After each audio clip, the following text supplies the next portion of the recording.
welcome to E-Magazine. If you're a regular here, nimeshaanza na kushrab. If you are a regular here, thank you so much for coming back. My name is Natasha Agunda and this is E-Magazine and I'm your host. If you are new here, welcome as well. There's only one entertainment show that involves money in your conversations, and this is it. Yes, this is the home of wealth creations. Let's kick off the show with the headlines that made trends this week. And joining me is none other than Vincent Odhiambo, a journalist who's going to help me dissect some of these stories. How are you doing? I'm good. How are you? You're good. Hey, I've been looking for you for a long time. Finally, I'm on this show. So Karibu sana. After so many emails, so many calls, not getting answered, which is okay, but finally I'm here. Karibu sana. Yes, Let's start off with the first story. So we start off with the story that probably got most attraction on the internet this week. ODM presidential aspirant Jimmy Wanjige gifted the king of comedy Eric Omondi a new car as part of their partnership for endorsing him as a 2021 presidential candidate to vote for. Now, the comedian received his gift after a visit of the businessman's palatial home in Muthaiga during the week. Now, the matte black two-seater with a red leather interior was an appreciation token for the endorsement and influence of the content creator who has undertaken to spread word about Wanjige's candidacy. Now, this, however, brought a rift between netizens as many had different opinions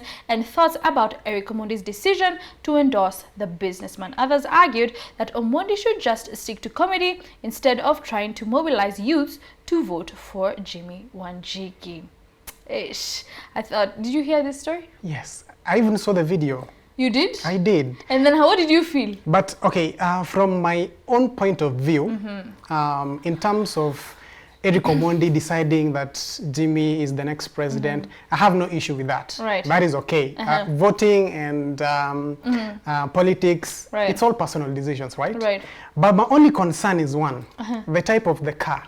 Okay. And then he was told that use this car and go and spread the word. Spread the word. You want to hold a rally. Kwenda mashinani. With a two-seater. With a two-seater. Ah, pana, no. Hiyo ni just price. Yani unajua next week atanunuliwa matatu. It doesn't next matter. Week atanunuliwa lori. I mean, there was so much talk about it, and number one was the price. What do you think about that 19? Yani unaweza peana tu 19 million, yani unapeana tu 19 million. That is for one person. 19 million. Imagine. He's all against these old people who've been in politics for quite a long time. Old. But now the problem for me is, I don't know how old he is, but he's old anyway. Yeah, he's old at the same time. But the issue therefore is 19 million for one person, right? How many youth are out there who don't have jobs right now, who don't have even places to sleep? Yeah. So if this money, in as much as it's a gift to Eric, but if this money was used in another way, a better way from my own perspective, therefore it would be worth it. But gifting someone 19 million, then it's just the beginning of campaigns that hazijaanza. Imagine. IBC hajasema you can now campaign. You can now campaign. It's just still bado ni moto, it's still boiling. It's still boiling, and of course we don't know if Baba is going to also, run for presidency. And I know perfectly he can't go against Baba. He can't go against Baba. Yeah. And this brings me to my next question. I mean, this is from the words of Jalango mwenyewe himself. He says, when you're born a Luo, and you can attest because you are a Luo as well, you are born and there are three things that you must follow religiously. Number one, you must follow ODM. Number two, you must follow Gor Mahia. Number three, you must support Baba. I can just go with one. Which I'm one? a Luo, yes. Yes. But I can only go with one. Which one? Which is Gor Mahia. Gor Mahia. The rest, those are personal decisions. Personal decisions. Yes, the rest, nimekata. All right, so let's move on to the next story now. Ride-hailing platform Bolt has launched a women's-only service that enables women passengers to request rides from women drivers only. Now, the move follows the rising of cases of harassment and gender-based violence on public transportation. Now, the rights of the women, rather on the women-only feature, will cost the same as the main bolt category, with no surges for the service. Now, women drivers will not be penalized if they cancel a trip when expecting to collect a female passenger and a male passenger is waiting for them at the agreed collection point. And this was actually a story that had trended most of this week. Yeah. And I mean, people were just screaming on Twitter, unajua kwanza ukipeleka pale KOT umeisha. Kabisa. And I think one of the issues was you're women's only, you know? But it's a good initiative if you look at it. Right. Because personally I have friends that who when they are on trips, they send me their live location. Yeah, it happens. That And never then they turn tell off you your live location that, because just in case. Yes. Right. And me as someone who has a sister, I wouldn't want my sister to go through all that every single time she has a ride, right? Right. So it's a good initiative. But the only thing that had an issue, which I know right now they've corrected, was the pricing. It was the pricing. And that's the issue that we actually had, because I mean, this is considering what has been happening with Bolts throughout, you know, from August till now. Yeah. I mean, there's been so many issues. So people were like, okay, you're charging me 900 shillings as a woman to go to the same destination as a man would with another service, you know? But one thing to also note, as I was doing my research, it's not only in Kenya that they've introduced this women's own. True. It has happened time and time again. Yeah. So I feel like, or maybe you could tell me, don't you think that people were just overreacting with this women only because of the fact that of previous, you know, circumstances and previous experiences from other people? People just didn't understand that whole women only concept, you know? I think people are quick to judge, right, without necessarily looking at things in a deeper way. Right. Because you've mentioned that they've done it before. They've done it in South different Africa. countries. And if you look at, even here in Kenya, we've had digital taxi applications that are specifically for women. Right. And if you look at the uptake, it's usually an issue when people start talking and giving it a negative vibe. Right. This is a good thing, come on. It's a good thing. It's a good thing. Do you actually think so? It's a good thing. I feel like it's just stigmatizing us women. No. Hear me. Because we are the ones who are more prone to, you know, those kind of things. No. You know, men are born to have that superiority. Right. Issues. TV. And so, no. This feminism era. Hey. No, let me explain myself. If you look at the harassment cases, right, it's men to women. It's not the other way around, right? Even if you get a female driver, some men would want to take advantage of the fact that she's a woman, she's driving, and harass them, right? Yeah. So I feel like this app, if it's for women, drivers are women, why don't you just take it up and use it? Yes, because at the end of the day, we all have sisters, we all have mothers, we all have female friends who at some point we would want them to feel safe, especially now that there is COVID. So yes, it's a good thing. From the horse's mouth. Let's move on to some exciting news now. I've been waiting to talk about this news the whole week now. American actor, singer and model Rotimi, that's the way I was told to pronounce it, Rotimi, and his fiancée Vanessa Mdee have announced that they're expecting their first baby together. In an interview with People magazine, an American weekly magazine that is, Rotimi expressed excitement to welcome the boy. As first-time parents, everything about this experience has been a brand new challenge. They said, "We love it." He added. Mdee stated that she has been having a smooth journey without any severe symptoms apart from funny cravings. Now, following months of denial, Vanessa and Rotimi began their romance in 2019 after they were spotted in Miami, and she moved to America shortly after to stay with her Nigerian bae and quit her music career shortly after, in what she termed as the music industry being demonic. So much to talk about this story. Number one, Nigers for the win. Twitter has been on fire. Kidogo wacha demu wako na mnaijo. We will not discuss that, but endelea. Anyway, so congratulations to them. Yes. I mean, she had been denying it for a very, very long time. I don't know, do you actually know about Vanessa Mdee and Rotimi? Yes, I do. Yeah? Yes, I do. And based on the fact that I follow a lot of celebrities in a way, and love is a beautiful thing. It's such a beautiful thing. It is. Let's agree on that. It's true. Right. And so if she found love, yes, then she has a kid, yeah, and she has a Range Rover, hey, and she has a lot of house. things. Yes. Yes. But then there was a video that was going round. On one side, we have the good news of Vanessa and the fiancé. And on the other side, we had, what's his name? Her ex. Her ex, Juma Jux. Yes, in a gym. By the way, let me tell you, it has been drama upon drama after Juma Jux released a whole song. Wow. Did you see that? Yes. Juma Jux released a whole song about him crying. And you know, let me tell you, Tanzanians with their whole emotion. Yani, this comes to my next question, not even my next question. I mean, did you not see... what's her name? Mamito is in Tanzania now and she's doing a comedy tour. Alikuwa anaulizwa nini hapo Wasafi ni FM, Wasafi Radio.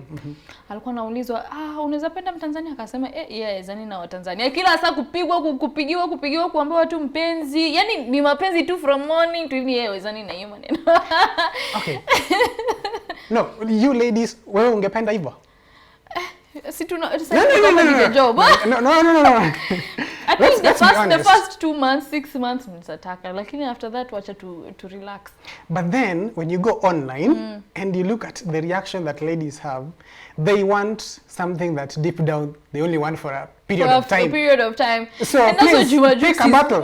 Juma Jux. As in, after he left the girl, yani alimdump, akaenda 1 month later ana date mzungu. Tulikuwa tunaona kila kitu kwa sawa.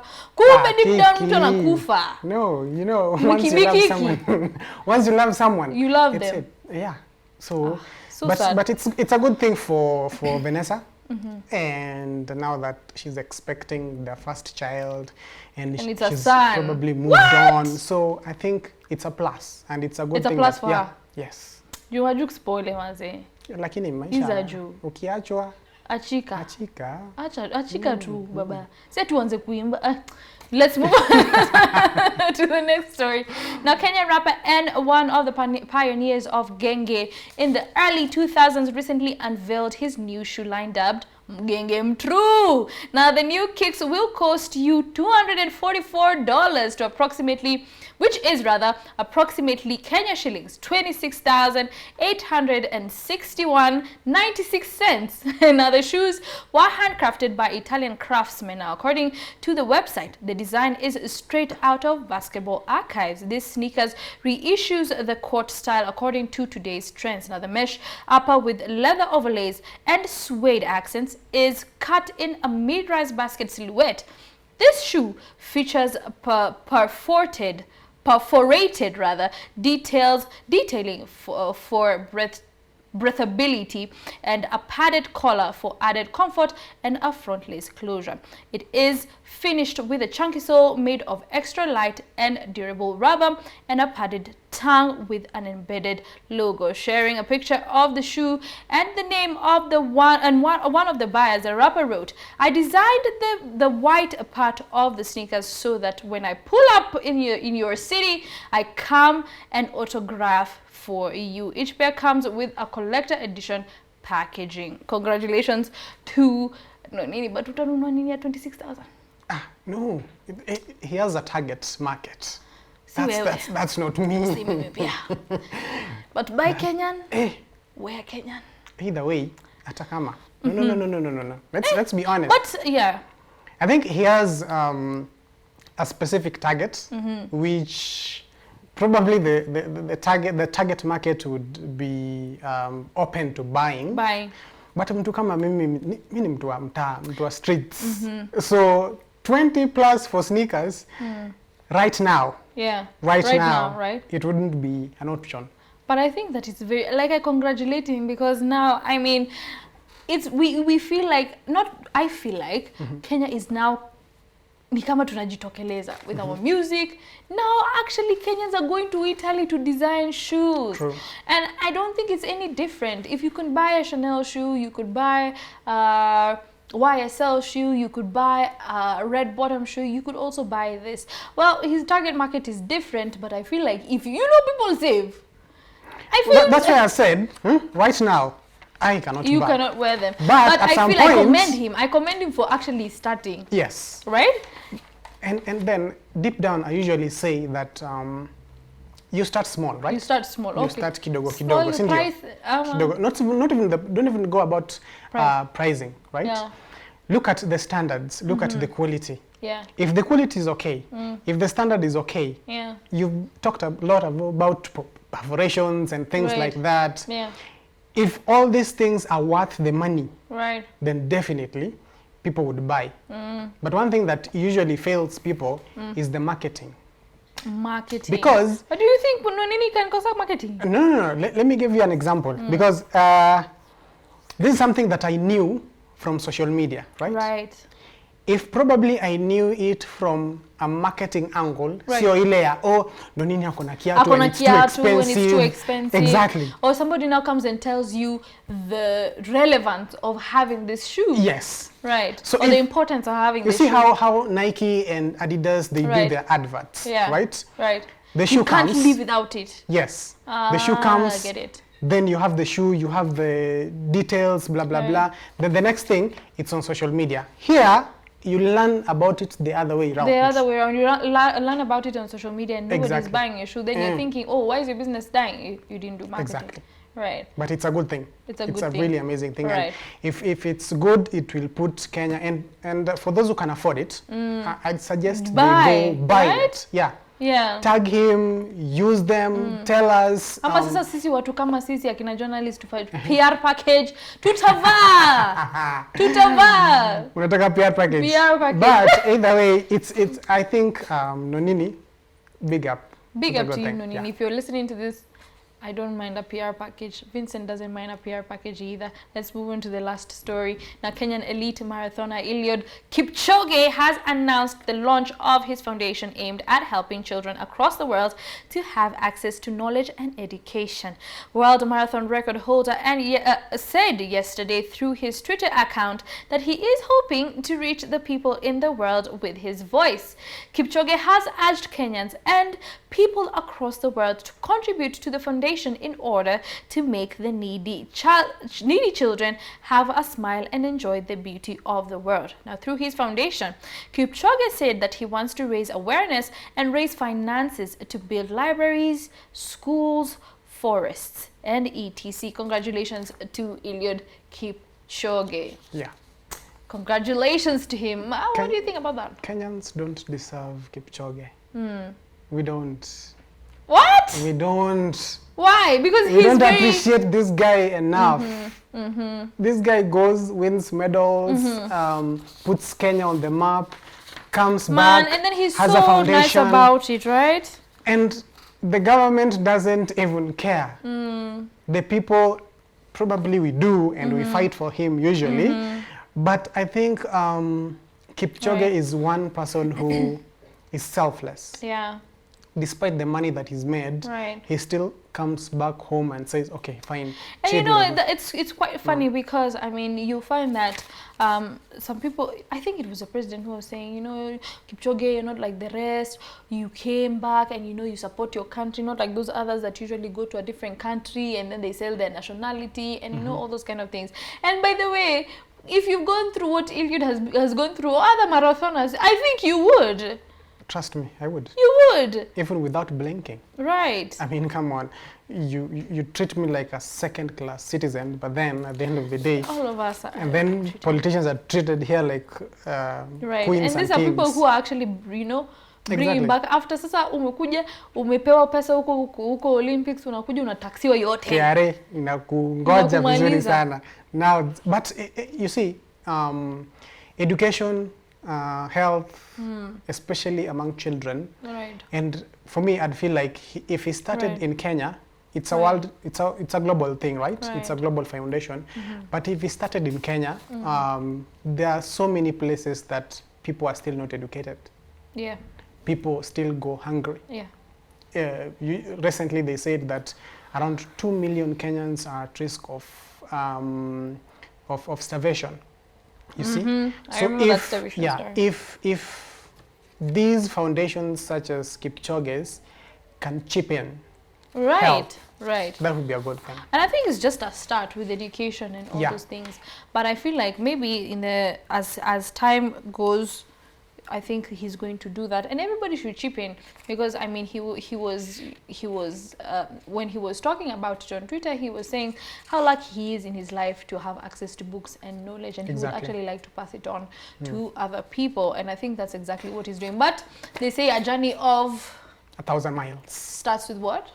The first step. So right. It's going to be a good thing. So let's wait and see where it goes. And then you know what? Maybe he could be the one person that we've actually been looking for, so that now these stories of Kenyan children under trees, reading under trees and reading in flooded areas and all those kind of things will finally end. There is usually this joke that when international media houses come to Africa, the first thing they say that let's say a kid is let's say named Masai.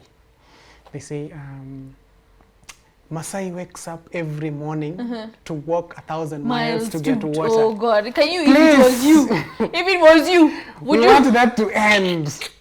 We really want that to end. Yeah. Ama, those pictures that they take at your white woman has come and she's really she's feeding them. Oh, we need those things to end. Yeah. And we are hoping that Eliud Kipchoge is going to be our saving grace. Guys, that has been the end of Trendy Fridays. We are going on a break. We gotta pay some bills. We'll be right back. And when we're back, I'm gonna be letting you what events will be happening this weekend. Do not touch that dial.